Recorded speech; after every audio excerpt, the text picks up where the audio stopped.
All right, there's a lot of videos out there that talk about the keto myths and everything like that. But what I wanted to do is I wanted to take a 2020 rendition, kind of a different stab at this, and talk about some of the things that are starting to come forward a little bit more. The first thing that I want to talk about is one that's very, very, very obvious. And that's been, I don't know, it's just been talked about so much when it comes down to the mainstream media. And that keto's hard to stick to. Well, I'm going to debunk this one in just a minute. But first, I want to make sure you do go ahead and please hit the red subscribe button and then hit that little bell icon. Now, the videos that I'm doing right now are a little bit different. During the time of filming, we're in isolation. So I'm in my little studio downstairs and I'm filming this stuff by myself. So anyhow, please do turn on those notifications so you never miss our daily videos.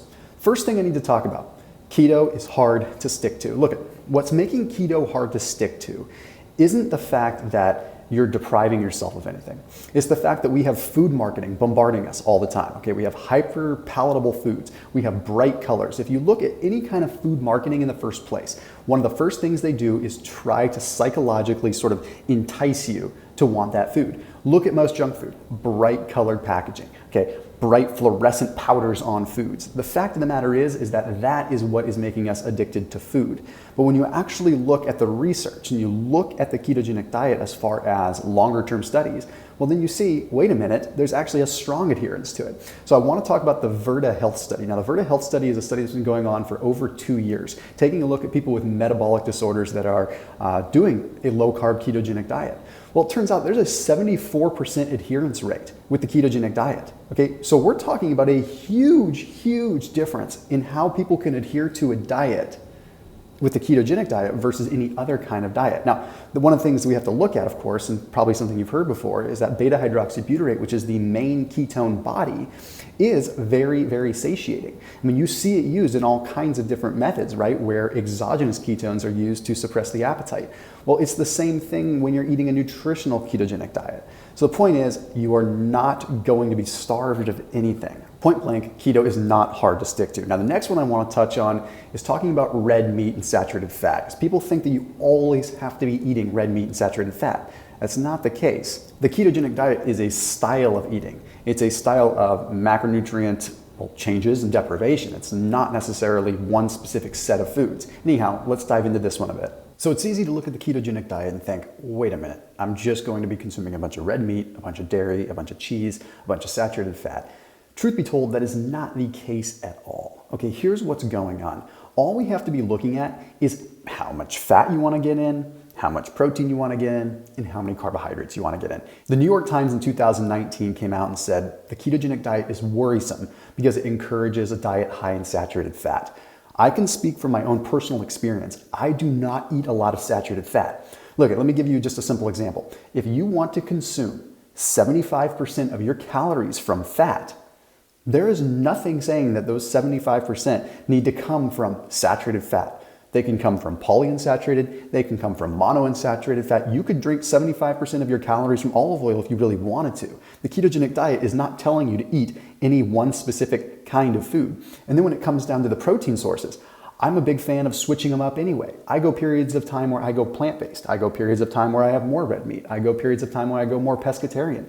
The point is, you are not pigeonholed into any one specific kind of protein or any one specific kind of fat. At the end of the day, your body is going to create ketones, which is exactly what we're after, from any form of fat that you consume. As a matter of fact, if you look at things like the Mediterranean keto diet, where you're implementing Mediterranean-style eating habits into a ketogenic protocol, well, most of the fats there are going to be monounsaturated and polyunsaturated fats, which, funny enough, are going to create ketones even faster than saturated fats. So if you wanted to get down to the nitty-gritty of it, saturated fats actually produce ketones at a slower rate than the polyunsaturated fats or the monounsaturated fats do. So realistically, if you really wanted to do a strong ketogenic diet, you would actually reduce the saturated fats. But that's not going to get out there because, again, it comes back down to marketing. It's like, how can they entice people to eat a ketogenic style, right? Well, saturated fat, eat your cheeses, enjoy that stuff too. And I understand to get people over that hump, but at the end of the day, we're really after the best ultimate ketone response. Because here's another myth that I can tie into this one. It's not about just losing weight and burning fat for fuel. Ketones are a signaling device, which means that in addition to being a fuel for your body, they provide your cells with a signaling system to be able to, well, signal different things. Okay, they signal DNA to essentially be red. right? It's called a deacetylase inhibition. Long story, complicated stuff. I have other videos on it. Point is, it's ketones that we're after. Okay, we're not after specific forms of protein or specific forms of fat. Which leads me right into the next myth, which is going to be keto means less vegetables. I would say if you talk to most people that are looking at doing the ketogenic diet, they're going to tell you that you don't eat a lot of vegetables. Or if they're new to the ketogenic diet, they're going to tell you that you need to restrain yourself and not eat a whole lot of vegetables because they'll kick you out of ketosis because there's carbohydrates in them. Okay, well, there's a very embryonic thing to explain here first. Okay, obviously, you've probably heard of like the net fiber thing, right? Generally, when you look at the carbohydrates that are going to be in vegetables, they're going to be fiber carbohydrates, which technically aren't going to have as much of an effect on your blood sugar to begin with. But let's forget about that for just a second, okay? The vegetables themselves, even if they have a little bit of carbohydrates, get broken down into something called short-chain fatty acids. Now, this gets complicated, but again, bringing it back to make it very, very simple.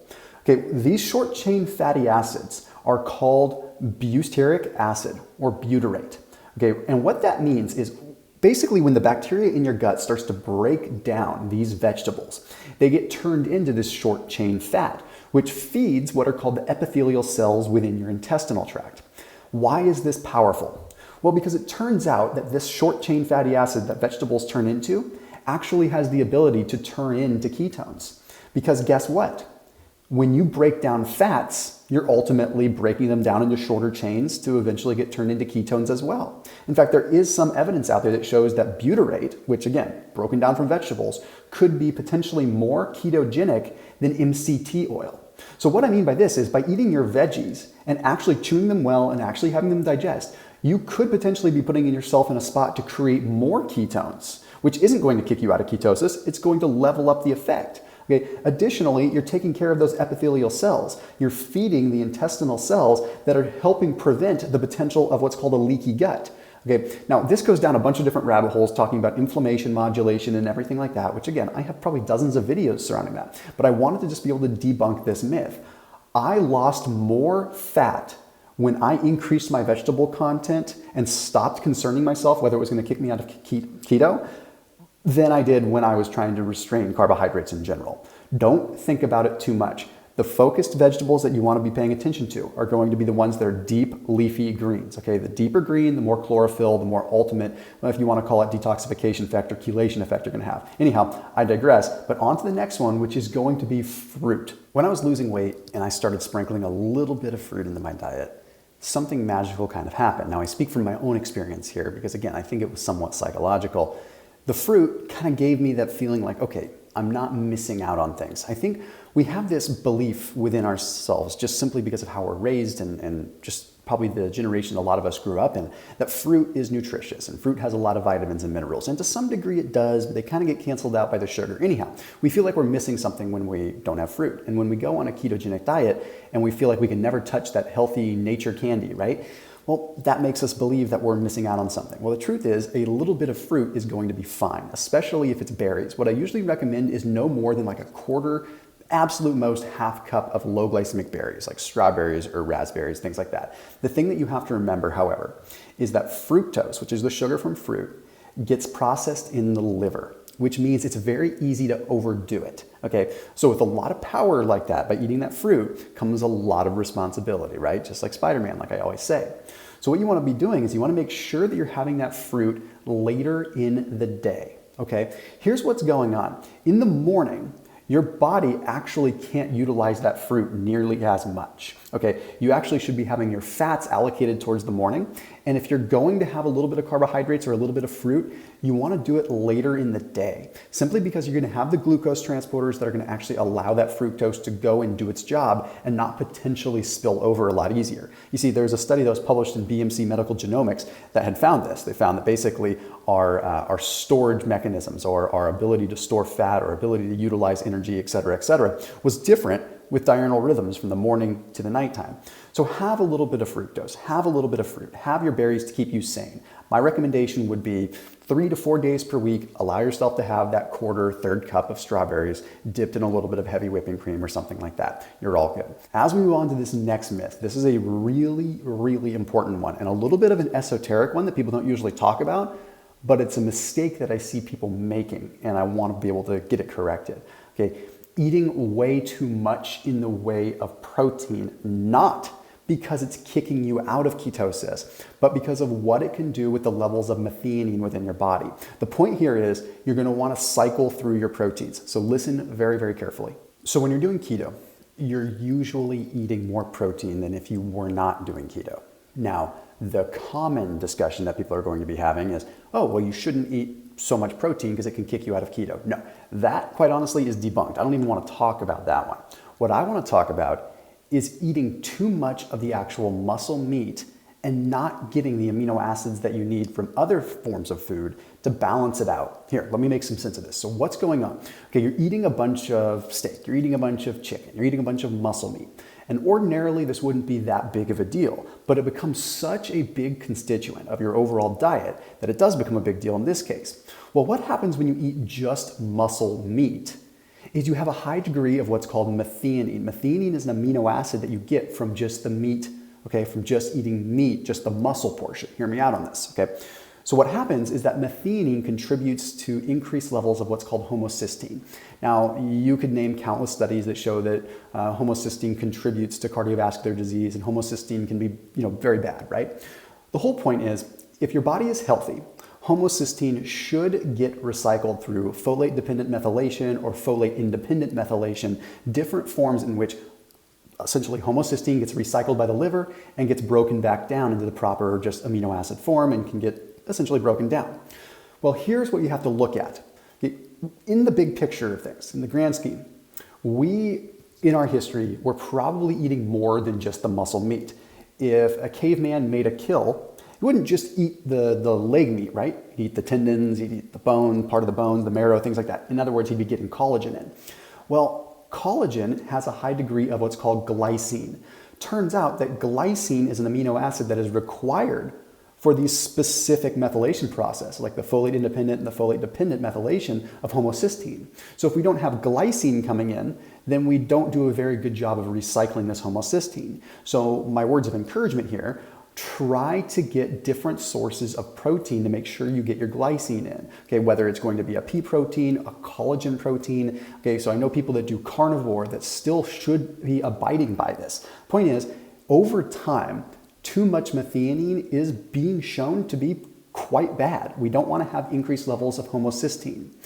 If you want my recommended collagen, I did go ahead and I linked out to Perfect Keto down below just because I personally think they're the best tasting collagen. So I highly, highly recommend them. Plus you can save a couple bucks by using them down below. Just so that you guys do know they are a big sponsor of this channel. They're a big supporter of this channel. And some of the best ways that you can support my content is by supporting them and supporting my sponsors. So big thank you to them. Perfect Keto also has these cookies now, which are really, really, really good tasting. But they have collagen in them. So it's not like you're having to just have a collagen shake all the time. They've just done a really good job. These things are awesome. And I like a lot of the different keto cookies that are out there, but these are pretty epic. They're utilizing allulose, which is a great prebiotic fiber as a sweetener. But honestly, for the context of this video, I just like them because it's a good way to get collagen in without having to actually go and eat tendons and stuff if you don't want to. In addition to that, like honestly, if you're gonna consume collagen, they're the best, in my opinion. They're absolutely the best. So go ahead and use that link down below in the description. And you just would want to add that probably to your daily routine to make sure you're getting that collagen in, getting that glycine in, so you can at least help contribute to the overall just balance within your body that I'm talking about. The other thing that you can do is, of course, have a little bit of pea protein, or you can just look up foods that are higher in glycine. A glycine supplement directly probably isn't going to do as good. It's better to get it from like a whole food form. So too much muscle meat without balancing it out is going to be a problem. Again, if you're not doing a ketogenic diet, you're probably not consuming as much protein for this to be an issue. But on a ketogenic diet, it very well could become an issue, and the jury's still out since some of the science is a little bit embryonic. Anyhow, on to the next myth. Doing keto for too long or too aggressively is going to make it so that you get weaker and you end up losing a bunch of muscle. Look at this myth has a lot of different, fingers that we could touch on, right? Okay, the obvious thing that people will generally talk about is, no, keto is anti-catabolic, yada, yada, yada. That's a simple one. Beta-hydroxybutyrate, yes, keto, is going to actually help preserve muscle. But at the end of the day, The big argument is you have less glycogen, right? You have less carbohydrates in your storage form of your muscles, which would lead you to believe that you're gonna have less strength and ultimately less overall osmotic effect on the muscle, allowing it to grow or keep your strength. Well, the funny thing is, as someone that's been doing keto for 9 or 10 years, I can tell you this is really far from the truth. See, as you get more adapted to the ketogenic diet, your body creates glycogen from other substrates. Okay, again, we go back to gluconeogenesis. What that means is that if you have a good amount of muscle or you're trying to build muscle and you have that demand for it, your body is going to recruit glucose from other means to demand to get that glycogen. So what I've noticed is after years of doing the ketogenic diet, if I increase my protein intake, sometimes that protein will actually get converted into glycogen.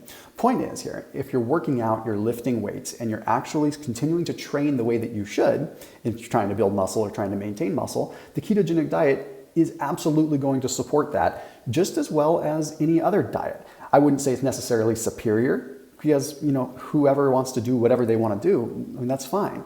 The point is that our bodies have these mechanisms to make sure that we get the glycogen that we need. Okay, and if you just give it time, eventually your body will develop the ability to convert these other substrates into the storage form of glycogen, therefore giving you that strength that you need. So this is a very, very, very important one, because I don't want people to think that they're just going to deteriorate and they're going to lose muscle mass and they're going to lose their strength. Huge keto myth that had to be debunked in a different way here for 2020. This big myth that I have to address here is in regards to LDL cholesterol. And some of you might tune out because you don't think that it applies to you. The fact is, it applies to you no matter what your age. So let's just discuss this for just a second. Okay, LDL is not cholesterol in the first place. And it's a transporter. It's like a boat that carries triglycerides, right? So here's what we have to remember as people that are looking at the ketogenic diet or are trying to combat these certain things, right? Okay, when you do a ketogenic diet, there's a good chance your LDL levels will increase. And that's simply because you're mobilizing more triglycerides. Triglycerides are the storage form of fat that get liberated. When they get liberated, they ride on boats, okay? They ride on these cholesterol boats, okay? LDL, low density lipoprotein, or HDL, right? So if you're moving more fat, you're going to have more cholesterol. That's really not that big of a deal. Okay, now there's other risk factors for cardiovascular disease, right? We've got obesity, diabetes, all these things. So I'm not trying to play doctor here, but I'm just trying to be real to really solve the actual problem at its root. What ends up happening is if you have sugar in the system, I want you to think of the sugar as like a little iceberg, right? These little glaciers that are floating in the bloodstream. And you've got these LDL boats that are cruising around. Well, if they run into a glacier, then it damages the LDL. It damages the boat, and it causes it to sink, and it causes it to deposit on the arterial wall. It sinks to the ocean floor, in this case, your arterial wall. So really, when sugar is in the equation or inflammation is in the equation, that's where we run into a problem with higher levels of LDL. Now, another thing to consider is mobilizing that LDL, keeping things moving, keeping the liver healthy, okay, cycling through how much saturated fat you have versus monounsaturated fat, things like that. Because the other thing that we have to consider is the longer that LDL is floating around in the bloodstream, the more time it has to potentially become oxidized. Oxidized LDL is a problem. That is the kind of stuff that can contribute to more inflammation and cause kinds of issues, right? So we don't want LDL to be circulating for a long period of time. So we take care of our liver. And one of the kind of hacks that I have in this case is, okay, saturated fat tends to close off some of the receptors in the liver for HDL and for different cholesterols, right? Saturated fat tends to shut off the LDL receptors in the liver. Okay, so that means that we potentially have more LDL floating around because the boat can't get to the dock.